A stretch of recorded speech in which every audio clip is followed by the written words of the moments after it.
오늘 3장 1절 말씀을 보면 그때 세례 요한이 이르러 유대 광야에서 전파하여 말씀하였다라고 이야기를 합니다. 여기서 말하는 그때는 여러분 예수님께서 애굽으로 내려가셨다가 다시금 가나안 땅으로 올라오셨죠. 내려갔다가 다시 올라와서 어디에 가서 사셨죠? 베들레헴이 아니고 나사렛이라고 하는 그 동네에 가서 살게 되고 난 이후에 이제 4장 17절부터 보게 되면 예수님께서 이제 공생애를 시작하시는 장면이 나와요.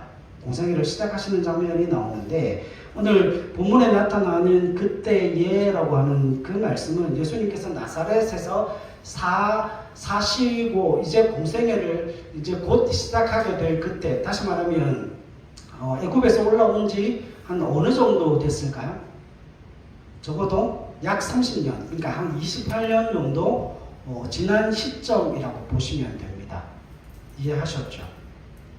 그러니까 거의 나사렛에서 30년 가까이 사셨던 그때 이제 막 공생애를 위해서 출범하려는 그 시기를 이야기하는 겁니다. 그때에 누가 나왔다고요? 요한이 이르러 유대 광야에서 전파하여 말씀을 전하였다라고 이야기를 합니다. 자, 그런데 세례 요한과 예수님의 메시지 중에 같이 겹치는 부분이 있어요. 세례 요한이 유대 광야에서 외치는 일성과 예수님께서 공생애를 시작하시면서 하시던 첫 마디가 동일합니다. 2절 말씀 한번 보세요. 2절 말씀 같이 읽죠. 시작.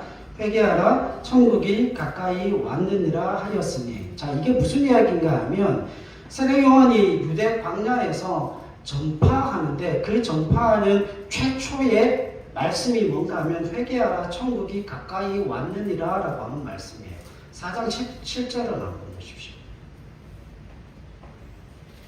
4장 17절 말씀에 보면 마태복음 4장 17절에 보면 이때부터 예수께서 비로소 전파하여 이르시되 회개하라 천국이 가까이 왔느니라. 그러니까 지금 세례 요한이 전했던 말씀과 예수님이 공생애를 시작하시면서 하는 그 첫 마디가 어떤 말씀이에요? 동일한 말씀이죠. 그러니까 예수님이 그 공생애를 하시는 그 모든 사역 가운데 확실하게 예수님의 그 메시지와 세례 요한의 메시지 가운데 겹치는 게 뭐냐면 회개, 그 다음에 뭐가 있을까요? 천국. 그러니까 성경에 보면 지금 세례 요한도 마찬가지고 예수님도 마찬가지고 회개가 정확하게 무슨 의미를 가지고 있고 그 다음에 천국이 어떤 의미를 가지고 있는지를 이야기하고 싶어 하는 거죠.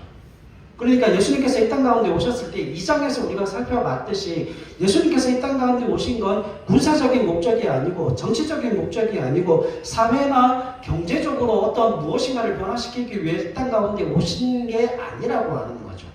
그러니까 마태복음 2장에서 이야기하는 구약 성취 인용문 그 세 가지의 구약 성취 인용문을 통하여서 예수님이 어떤 분이신지에 대해서 말씀하시면서 가장 중요하게 언급했던 부분이 뭐예요? 그들을 죄악 가운데서 건져 구원하실 하나님이시라는 거죠. 그러니까 다시 말하면 우리의 환경적인 조건을 바꾸어 봤자 그 환경적인 조건이 아무리 바뀌어진다 할지라도 누가 바뀌지 않으면요, 인간의 본성인 그 심령이 바뀌어지지 않으면 결국 그들이 사는 그 땅은 지옥이고 그들은 사망과 멸망과 저주로 이르러 갈 수밖에 없는 거죠. 그러니까 예수님이 가장 관심을 기울이시고 하나님이 가장 관심을 기울이시는 부분이 무엇인가 하면 이 땅 가운데 사는 그 모든 백성들은 하나님과 화목함을 통하여서 뭘 누리는 존재예요? 하나님의 그 은혜의 풍성함을 누리는 존재라는 거죠. 그러니까 우리가 가지고 있는 부와 명예와 그 모든 권력들이 결국은 뭐가 빠지게 되면요, 하나님과의 화목이 빠지게 되면 그 부와 명예와 권력은 결국 어디로 간다고요? 사망과 멸망과 저주와 교만으로 밖에는 갈 수 없다는 겁니다. 그러면 이런 의문이 들어요. 여러분, 예수를 믿으면 예수를 믿으면 부와 명예와 권력을 가지지 못합니까? 그 이야기를 하는 게 아닙니다. 세상에 그 모든 좋은 조건을 가지고 있다 할지라도 그 가운데 예수가 빠지고 하나님과의 화목이 빠지면 그 사람은 지옥이에요.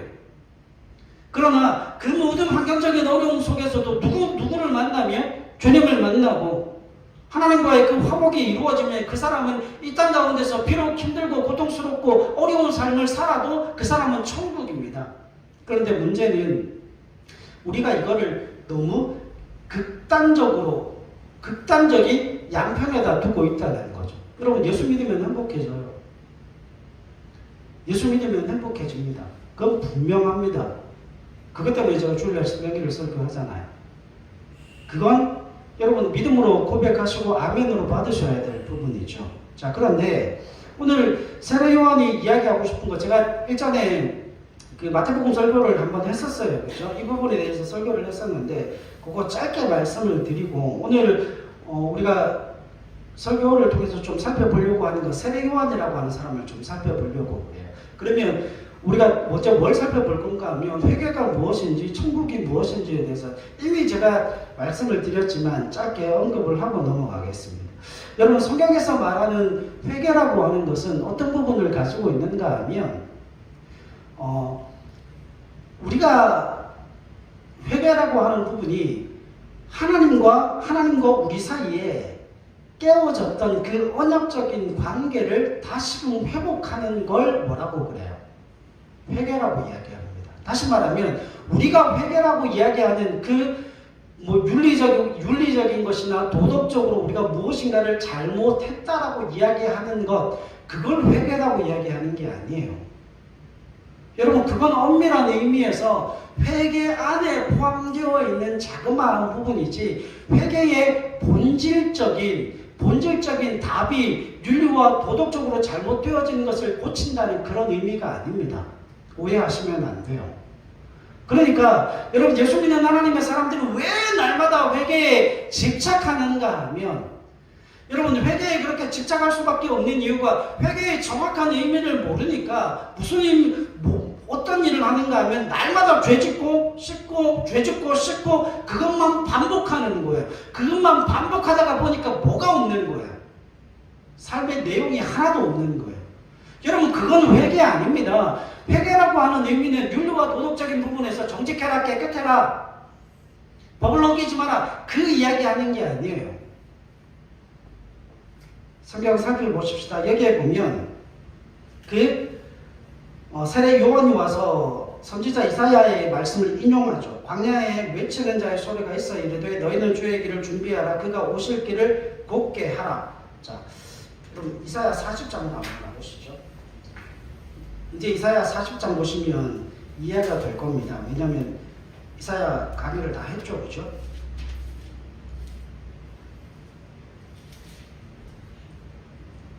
이사야 40장.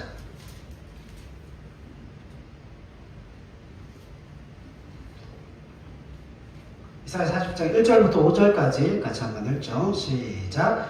너희 하나님이 이르시되 너희는 위로하라, 내 백성을 위로하라. 너희는 예루살렘의 마음에 닿도록 말하며 그것에게 외치라. 그 노역의 때가 끝났고 그 죄악이 사함을 받았느니라. 그의 모든 죄로 말미암아 여호와의 손에서 벌을 배나 받았느니라 할지니라 하시니라.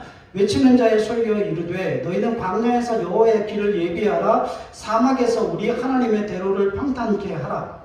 골짜기마다 도두어지며 산마다 언덕마다 낮아지며 고르지 아니한 곳이 평탄하게 되며 험한 곳이 평지가 될 것이요 여호와의 영광이 나타나고 모든 육체가 그것을 함께 보리라. 이는 여호와의 입이 말씀하셨느니라. 아멘. 자, 그런데 여기에 외치는 자의 소리에 이르되 너희는 광야에서 그리고 사막에서 누구의 길을 평탄케 하라고요? 하나님의 대로를 평탄케 하라고요. 자, 이게 하나님의 대로를 평탄케 하는 것은 그 길로 누가 오신다는 거예요? 왕이 오신다는 거예요.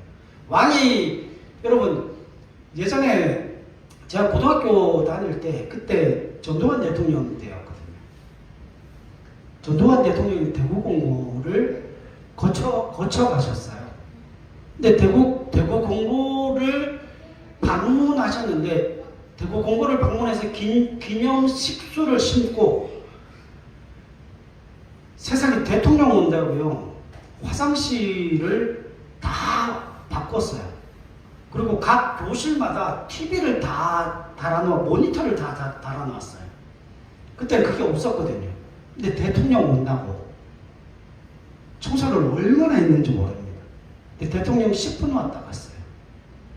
와서 학교 한번 둘러보고 기념식수에다가 막걸리 한잔 붓고, 그리고 교장선생님 잠깐 만나고 그냥 바로 갔어요. 근데 그걸 위해서 학생들이 일주일 내내 청소했거든요. 좋은 건 있더라고요. 학교 교실에다가 모니터 TV도 달아주고 학교 시설이 얼마나 좋아졌는지 몰라요. 대통령 하나 왔다 간다고. 똑같은 거예요. 그러니까 왕이 그 길로 오시기 때문에, 왕이 그 길로 오실 때는 어떻게 오는 거예요? 어떻게 오는 거예요? 파여진 땅은 다 메꾸어야 되고, 높은 것들은 그 어떤 걸 넘어갈 수 없잖아요. 다 깎아서 평지를 만들어 놓아야 된다는 거죠. 자, 그런데 그 왕의 대로를 통하여서 올 때 혼자 옵니까? 혼자 와요? 여러분, 이사야서 배경이 뭐라고 그랬어요? 바벨론 포로로 잡혀가 있는 그 이스라엘 백성들이 다시금 자신의 고향으로 돌아올 때 홀로 돌아오는 게 아니라 누구의 길을 따라오는 거예요? 왕의 길을 따라오는데, 그 가장 앞서서 걸어가시는 분이 왕이 먼저 길을 걷고 그 뒤에 왕의 백성들이 함께 따라오는 모습을 띠고 있다는 거예요. 자, 그러니까 이 이야기가 무슨 이야기인가 하면, 지금 다시 마태복음 3장으로 가죠. 마태복음 3장으로 가면 지금 이 요한이 가장 먼저 외치는 게 뭐예요? 회개하라잖아요. 회개하라. 그 회개라고 하는 것은 무슨 의미를 가지고 있는가 하면, 여러분 이스라엘 백성들이 이사야에서 살펴봤죠. 이스라엘 백성들이 바벨론에서 포로로 잡혀있는 그 70년 동안에 다시금 그 포로의 형벌의 날이 다 하고 난 다음에 다시금 고향 본토로 돌아왔을 때에 하나님께서 그 이사야를 통하여서 이스라엘 백성들에게 뭘 원하십니까? 안식일을 지켜라. 금식해라. 이건 무슨 이야기예요? 안식일과 금식은 율법의 가장 특징적인 부분이라고 하는 거죠. 율법을 지키라는 거죠. 그러니까 다시 말하면 돌아온 이스라엘 백성들이 하나님의 말씀 안에, 다시금 하나님의 언약 안에 머물러 있어야 다시금 어떤 일이 벌어지지 않는다는 거예요.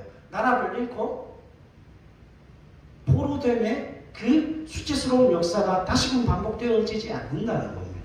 자, 그러면 회개라는 의미가 무슨 의미를 담고 있는가 하면, 회개는 하나님과 이스라엘 백성 사이에 그 언약적인 관계로 다시금 돌아간다는 의미를 가지고 있어요. 이걸 자꾸 잊어버리니까 윤리적이고 도덕적인 그 부분에 있어서만 자꾸 죄짓고 싶고 그 일만 한다는 거예요. 그게 아니고 하나님과 이스라엘 백성들 사이에 맺었던 그 언약적인 관계로 돌아가는 거예요. 언약적인 관계, 하나님과의 그 약속의 관계로 다시금 돌아간다는 그 의미를 가지고 있어서, 율법을 행하지 못하던 이스라엘 백성들이 다시금 하나님의 말씀을 따르고 다시금 하나님의 율법에 충성하기 위해서 헌신하고 그 자발적인 순종을 통하여서 하나님을 따라 사는 것, 그게 회개라고 하는 겁니다. 이해하시겠어요? 그렇게 살다가 죄를 지으면 뭐 하면 돼요? 야고보서 1장 9절 뭐 하면 됩니까? 요한일서에서 이야기하는 우리 죄를 자백하면 하나님께서 미쁘시고 의로워서 우리의 죄를 용서해 주시는 거죠. 그러니까 회개에 있어 가장 중요한 의미는 윤리적으로 도덕적으로 무엇인가를 하고 하지 않는다. 그 의미를 담고 있기는 하지만 그건 아주 사소한 부분이고, 가장 중요한 회개의 의미는 무슨 의미예요? 하나님의 약속으로 다시금 돌아가는 거예요. 하나님의 율법의 욕으로 다시금 돌아가는 거예요. 그러니까 회개할 때 가장 중요하게 여겨야 되는 부분이 뭔가 하면, 하나님 내가 이거 잘못했습니다. 내가 이거 잘못했습니다. 그건 가장 소극적인 방법이에요. 뭐 해야 되는 거예요? 하나님, 내가 하나님의 말씀을 지켜 순종하다가 넘어졌습니다. 그러나 하나님 내가 잘못했습니다. 그럼에도 불구하고 내가 그 믿음의 길로 가보겠습니다. 믿음으로 살아보겠습니다. 하나님의 은혜로 살아보겠습니다. 생명의 말씀에 순종하며 살아보겠습니다. 그 믿음의 결단이 필요한 거예요. 우리는 딱 어디까지만 해요? 윤리와 도덕적인 부분에 있어서 거기서 한 발짝도 더 못 나가는 거예요. 그러니까 날마다 회개하면서도 하나님의 자녀의 묵상다운 삶을 살 수가 없는 거죠. 왜요? 그 윤리와 도덕을 넘어설 수 있는 하나님의 말씀에 의한 하나님의 그 약속의 충성과 헌신의 모습을 전혀 보이고 있지 않기 때문에. 여러분, 회개는 하나님의 약속으로 돌아가는 겁니다. 자, 그러면 여러분, 천국은 뭘까요? 제가 1장에도 말씀을 드렸지만 여러분, 천국을 죽어서 가는 것이 천국이 아닙니다. 지금 세례 요한이 이야기하는 천국은 회개하라, 천국이 뭐 했다고요? 가까이 왔다. 천국은 손에 잡을 만큼 우리 앞에 가까이 왔다는 거예요. 그러니까 세례 요한의 눈앞에 뭐가 와 있다는 거예요? 천국이 와 있다는 겁니다. 자, 그러면 천국을 이 땅에 가지고 오신 분이 누굽니까? 예수 그리스도가 천국이라는 거예요. 여러분, 우리가 죽으면 천국 갑니다. 그러면 내가 죽어서 가는 천국이면 지금 믿을 필요 없잖아요. 언제 믿으면 돼요? 죽기 3분 전에, 뭐 1분 전에 그때 믿고 천국 가면 되죠. 근데 왜 지금 믿음을 가지고 살아야 합니까?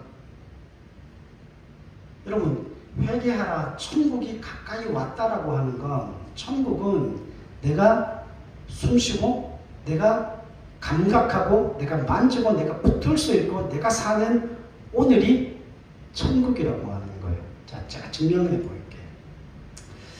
여러분, 지금 세례 요한이 천국이 가까이 왔다라고 이야기할 때 그 시대에 예수님, 그 요한이 살고 예수님이 살았던 그 시대에 있어서 나라의 개념은 국민, 주권, 영토잖아요.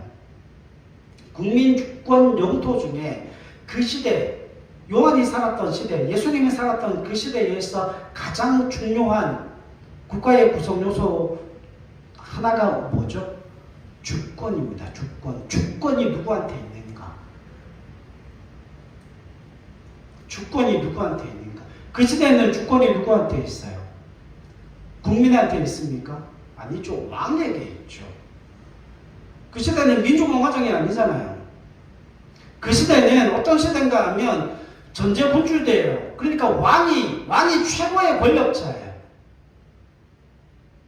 그러니까 지금 그 시대는 누가 통치하고 누가 다스리는가에 따라서 가이사의 백성이 되어질 수도 있고 헤롯의 백성이 되어질 수도 있고 그 시대에 왕권을 가지고 있는 힘을 가지고 있는 권력자에 속해질 수가 있다라고 하는 거죠. 그러면 여러분 생각해 보십시오. 천국의 주체가, 요한이 이야기하는 천국의 주체가 누군가 하면 예수 그리스도예요.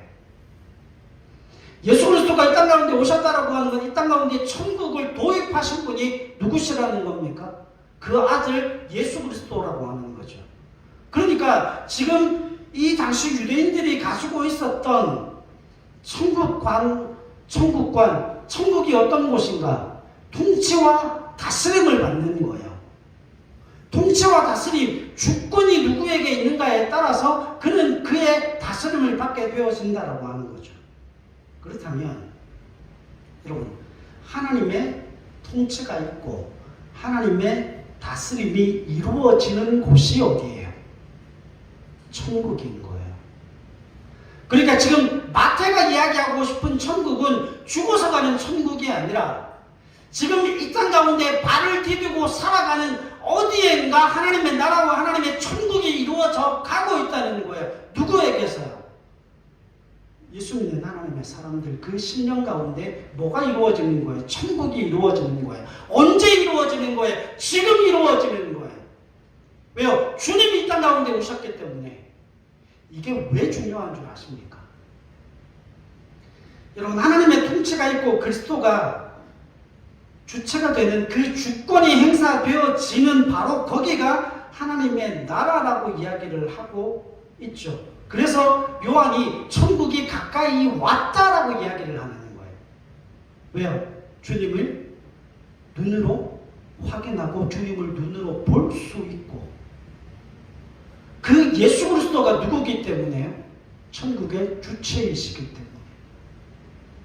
그러니까 그 주님을 보고 그 주님을 만지고 그 주님의 은혜를 입으면 주님의 은혜와 다스림 속에 있는 사람들에게는 먹을 것이 해결되고 육신의 질병이 물러가고 영적인 어둠이 물러가고 그들의 심령 가운데 가난한 자에게 복음이 전하여지고 그들이 기뻐 뛰며 춤추며 즐거워함으로 말미암아 하나님의 나라의 백성으로 사는 거죠. 자, 여러분, 제가 성경을 보면서 한 가지 이해되지 않는 것들이 있었어요. 그게 뭔가 하면, 제가 어렸을 때 참 이해되지 않았던 게, 가난한 자에게 복음이 전해진 게 그게 뭐라는 생각을 했거든요. 근데 성경에 보면 가난한 자에게 복음이 전해졌는데, 가난한 자에게 복음이 전해지니까 그들이 기뻐하고 즐거워한답니다.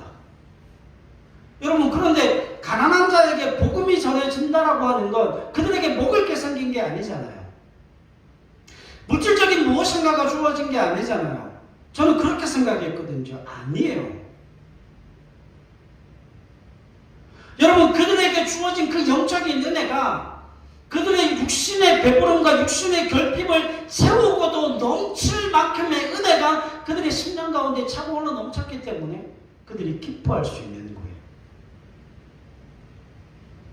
안 먹어도 배부르다는 이런 이야기가 아닙니다. 주님으로 말미암아 그들의 필요가 채워졌다는 의미예요. 영적인 은혜가 그들에게 주어졌을 뿐만 아니라 그것을 통하여서 그들이 기뻐하고 즐거워했을 뿐만 아니라 이제는 그들이 하나님의 자녀와 하나님의 백성이 되었기 때문에 주님으로 말미암아 주어지는 그 물질적인 은혜도 또한 그들이 누리게 되어졌다는 거죠. 그걸 어떻게 확인할 수 있을까요? 여러분, 38년대 병자가 베데스다에서 치유함을 받았죠. 주님으로 말미암아 치유함을 받았을 때 주님이 그 베데스다 병자를 치유하시고 떠나가시자마자 베데스다 병자는 다시금 알아누웠습니까? 알아누웠을까요? 알아눕지 않았을까요? 알아눕지 않았어요. 그 하나님 주님께서 그 베데스다 38년 된 병자에게 주셨던 그 은혜 그대로, 그가 회복된 그대로 그의 모든 남은 인생의 삶을 살았던 거예요. 뭘 가지고요? 주님께서 베풀어 주신 그 은혜를 가지고요.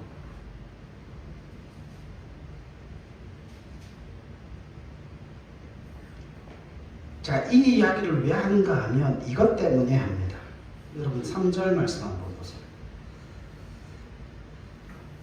4절 5절 보겠습니다. 4절 5절 같이 한번 읽죠. 시작. 이 요한은 낙타털 옷을 입고 허리에 가죽띠를 띠고 음식은 메뚜기와 석청이었더라. 이때 예루살렘과 온 유대와 요단강 사방에서 다 그에게 나아왔다. 아멘.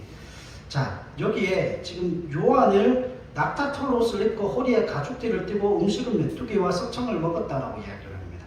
여러분, 많은 학자들이 여기에 대해서 관심을 가질 때 이런 이야기를 해요. 이 요한이 뭐 SNF나 그 다음에 뭐 쿰란 공동체의 경건주의자 중에 한 사람이 아니었겠는가 라고 이야기를 해요. 물론 SNF도 마찬가지고 쿰란 공동체의 그 사람들도 마찬가지고 거기에 뭘 받았을까요? 영향은 받았겠죠. 그런데 굉장히 중요한 한 가지 사실이 있어요. 요한이 왜 낙타털 옷을 입고 허리에 가죽띠를 띠고 음식은 왜 메뚜기와 석청을 먹었을까요? 여러분, 낙타털로 허리에 가죽띠 하면 생각나는 사람 없으세요? 구약의 엘리야예요. 구약의 엘리야가 꼭 이런 사람이었거든요. 낙타털 옷을 입고 허리에 가죽띠를 띠고 메뚜기와 석청을 먹었던 사람이 엘리야입니다. 근데 그 엘리야가 등장할 때도 그 아합 시대에 그 아합이라고 하는 왕을 꾸짖고 그 이세벨을 꾸짖고 거기에 우상 숭배하던 그 왕을 대적해서 나타난 사람이 엘리야였죠. 요한도 마찬가지예요. 요한도 엘리야가 했던 그 사역을 감당하면서 말라기에 뭐라고 이야기를 하는가 하면, 말라기에 우리 한번 찾아볼까요? 가까운 성경이니까. 말라기 4장 6절 말씀 한번 보세요. 말라기 4장 5절로 6절 보겠습니다. 시작. 보라, 여호와의 크고 두려운 날이 이르기 전에 내가 선지자 엘리야를 너희에게 보내리니 그가 아버지의 마음을 자녀에게로 돌이키게 하고 자녀들의 마음을 그들의 아버지에게로 돌이키게 하리라. 돌이키지 아니하면 유력건대 내가 와서 저주로 그 땅을 칠까 하노라 하시니라. 아멘. 여기서 예언되어져 있던 엘리야, 다시 말하면 아버지의 마음을 아들에게 돌리고 아들의 마음을 아버지께로 돌리는 그 사역을 하는 그 엘리야가 신약의 누구예요? 요한이에요. 세례 요한이란 말이죠. 근데 여러분, 이 세례 요한이 어떤 사람인가 하면, 지금 세례 요한이 주의 길을 예비하는 사람인데 그 세례 요한이 지금 뭘 하고 있습니까? 낙타털 옷을 입고 허리에 가죽띠를 띠고 메뚜기와 석청을 먹었다라고 이야기를 합니다. 여러분, 근데 이게 왜 그렇게 중요할까요? 이 요한이 어떤 사람인지를, 왜 이 요한이라고 하는 사람이 주의 길을 예비하는 광야의 소리로서 그 자신의 뒤에 오시는 그 메시아를 준비하는 사람으로 세워지게 된 가장 중요한 이유가 무엇인지를 밝히고 있기 때문에 그래요. 이 요한이 예수님보다 6개월 먼저 태어납니다. 근데 이 요한이 어떤 사람인가 하면 이런 사람이에요. 여러분, 레위기 11장으로 한번 와보세요. 이거 굉장히 중요하기 때문에 여러분 레위기 11장은 꼭 표시를 해놓으세요. 제가 지난번에도 말씀을 드렸던 기억이 나는데, 요한이 왜 메뚜기와 석청을 먹었을까? 왜 그런 광야에 나가서 금욕적인 생활을 하였을까? 이것 때문에 그래요.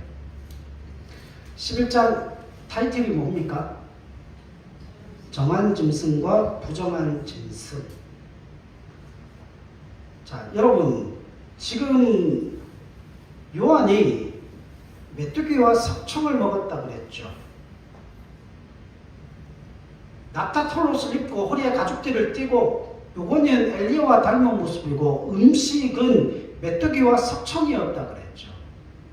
이 메뚜기와 석청을 먹은 가장 중요한 이유는 무엇인가 하면, 여러분, 레위기 11장이 모세의 글이죠.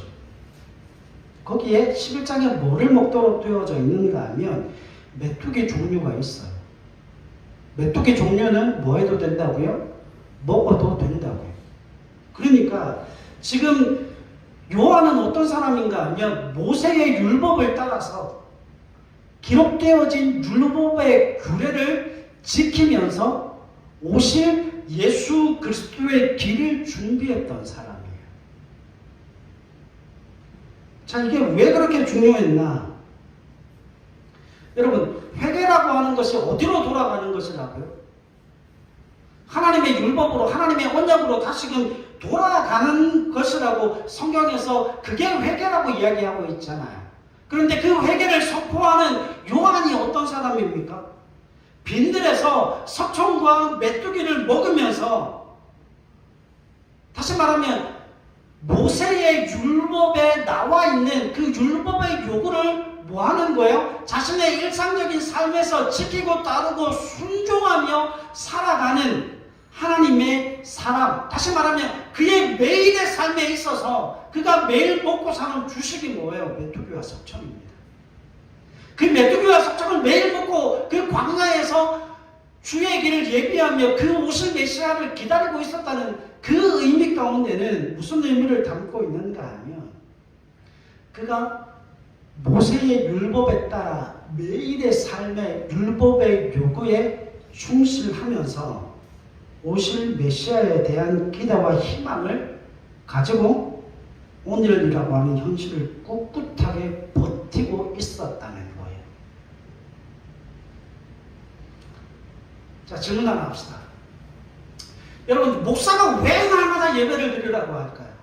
왜 목사는 날마다 기도하라고 할까요? 왜 목사는 날마다 믿음을 가지라고 할까요? 더 좋은 직장에 가고 더 많은 돈을 벌기 위해서 열심히 노력하십시오. 그게 아니고 믿음을 지키고 기도하고 예배하고 우리의 삶이 힘들고 어렵고 고통스러울지라도 우리가 기도의 자리, 예배의 자리, 하나님의 은혜의 자리를 떠나면 안 된다라고 그렇게 매일매일 강조하고 강요하다시피 하는 이유가 어디에 있을까요? 여러분, 이것 때문에 그렇습니다. 결국 그 요한이 누구를 만납니까? 그 요한이 가장 먼저 누구를 만납니까? 주님을 만납니다. 그 요한이 그 매일의 삶 속에서 그는 얼마든지 좋은 것 먹을 수 있었고 얼마든지 지금보다 훨씬 더 나은 자리로 요한복음에 의하면 그 요한을 따라다니는 수많은 제자들이 있었습니다. 그 제자들이 요한이 예수님을 만나고 난 이후에 보라, 세상 죄를 지고 가는 하나님의 어린 양이로다. 요한복음 할 때 말씀을 드렸죠. 요한의 제자들이 다 예수님을 따라가는 그 상황 가운데서 요한은 그 제자들을 붙잡지 않습니다. 제자들이 주님께 가는 그 모습을 보고 요한이 인정을 하죠. 나는 그의 그림자에 불과하고 그를 이 땅 가운데 소개하는 소리에 불과하다. 그는 흥하여야 하겠고 나는 쇠하여야 할 것이다. 여러분, 요한이 지금 그와 같은 그 예수 그리스도를 이 땅 가운데 오신 메시아로 알아볼 수 있었던 그 이유가 어디에 있을까? 여러분, 그는 오실 메시아에 대한 기대와 희망을 가지고 오늘이라고 하는 현실을 버텨냈던 사람이에요. 구약의 언약을 쫓아서 구약의 규례를 지키면서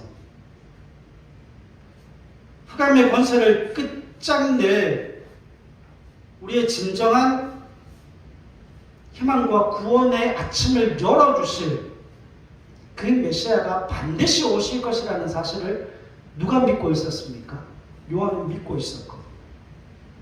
그래서 여러분, 그 하루하루 그 고단한 자리를, 그 질이 멸렬한 자리, 어제와 다를 것 없는 그 하루를 믿음으로 지켜내고 기도로 살고 하나님의 은혜와 율법과 그 생명의 말씀의 길을 따라 걷는 그 매일매일의 반복되어지는 삶을 견디고 살았던 그에게 누가 오시는 거예요? 주님이 오시는 거예요. 그를 주님이 알아보시는 거죠. 주님 또한 그를 알아보시는 거죠. 사랑하는 여러분, 오늘을 사는 우리가 왜 그렇게 믿음 안에서 살고, 왜 그렇게 하나님의 은혜 안에서 살고, 왜 그렇게 기도하면서 예배하면서 살아야 하는가? 그 이유가 어디에 있는가 하면 하나님이, 주님께서 그렇게 우리를 만나주실 것이기 때문에. 여러분, 그렇게 우리는 기적을 체험할 겁니다. 그렇게 우리는 회복을 경험할 겁니다. 그렇게 우리는 살아 역사하시고 임재하시는 그 하나님의 능력을 볼 겁니다. 여러분, 그것이 오늘을 사는 그 믿음과 신앙과 기도로 오늘을 버티는 그 사람들에게 주시는 하나님의 은혜입니다. 그것은 그동안 우리가 누려보지 못했고, 우리가 살아보지 못했고, 우리가 가져보지 못한 그 모든 것에 보상이 되고 또 남을 만한 은혜를 우리 가운데 허락하신다는 거예요.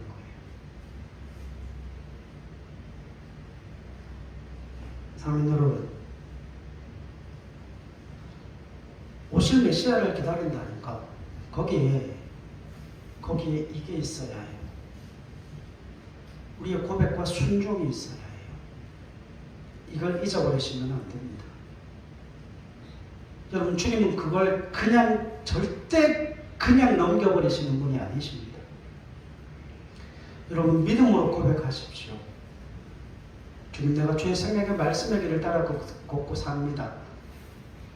하나님과의 그 언약의 신실함을 지키고자 하나님, 나는 예배하며 기도하며 하나님의 은혜를 구하며 살겠습니다. 하나님, 나를 만나주시고 하나님 내게 찾아와 주시고 그 임마누엘 하나님, 그 우리를 회복케 하시고 승리케 하시는, 그 우리에게 환희와 기쁨과 즐거움을 회복케 하시는 그 능력의 주님을 오늘 우리가 경험하여 하는 하나님의 사람들 되게 하여 주시옵소서. 여러분, 그 가운데는 우리에게 주시는 그 영적인 축복뿐만 아니라 그 주님을 만나는, 그 주님을 만나고 하나님의 은혜 가운데 사는 그 하나님의 사람들에게 그들의 육체적인, 그들의 육신적인 필요가 채워졌음을 믿음으로 고백하실 수 있기를 바랍니다. 여러분, 하나님은 자꾸 하나님을 한쪽으로 몰아가지 마세요. 여러분, 하나님은 제가 늘 말씀드리잖아요. 영적인 은혜만 주시는 분이 아니에요. 왜? 그걸 우리가 못 산다는 걸 알고 계십니다. 누구보다 잘 알고 계십니다. 그래서 여러분, 우리 가운데 영적인 은혜가 충만하게 되면 물질적으로 채워주시는 하나님의 은혜가 언제 우리에게 주어지겠다라고 하는 그 영적인 감각이 와요. 그게 하나님 주시는 은혜예요. 그래서 우리가 하루를 버틸 수 있고 하루를 믿음으로 살아낼 수 있는 용기와 담대함을 가질 수 있게 되는 겁니다. 여러분, 걱정하지 마시고 오늘 우리의 삶 속에 그 믿음의 아름다운 고백, 하나님을 향한 그 순종을 통하여서 오늘 사는 그 여러분들의 그 삶의 현장 속에 찾아오셔서 우리의 영적인 충만함과 은혜를 베푸실 뿐만 아니라 우리의 필요를 넉넉하게 능히 채우시는 그 살아계신 주님을 만나고 경험하는 저와 여러분들의 삶이 되실 수 있기를 주님의 이름으로 간절히 부탁을 드립니다. 기도하겠습니다.